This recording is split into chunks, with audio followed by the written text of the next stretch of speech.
Isang abogado ng Commission on Human Rights ang kritikal matapos pagbabarili ng umano ng kapitbahay sa Barangay Manresa, Quezon City. Inaalam pa ng motoridad ang motibo sa krimen. Balitang hatid ni Oscar Oida. Nasa kritikal na kondisyon ngayon ang Commission on Human Rights lawyer na si Simplicio Abong matapos siyang pagbabarilin habang nasa loob ng kanyang sasakyan sa may Santo Domingo Street, corner Mauban, Barangay Manresa, Quezon City. Pauwi na raw noon ang biktima sa kanilang bahay nang mangyaring insidente alas 6:30 ng gabi.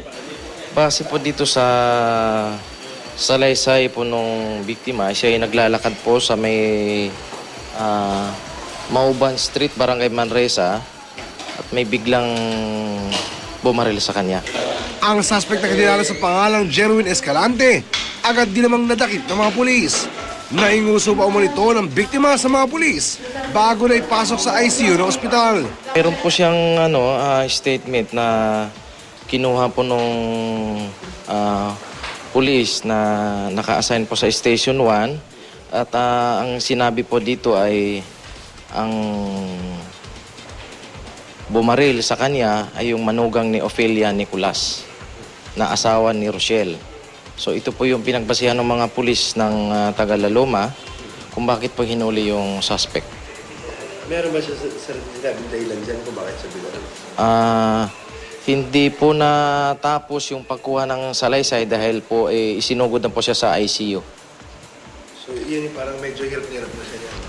Opo. Pero nagawa pa po niyang pumirma.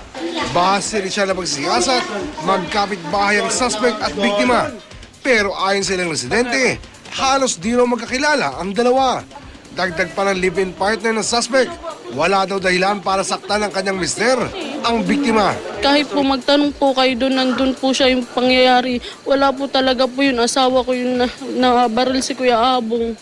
May nakikita ka bang dahilan para gawin niya yun sa biktima? Hindi ko nga po alam kung ano pong dahilan niya eh. Kasi alam ko naman po na wala naman pong, hindi naman niya po nakaawi asawa ko.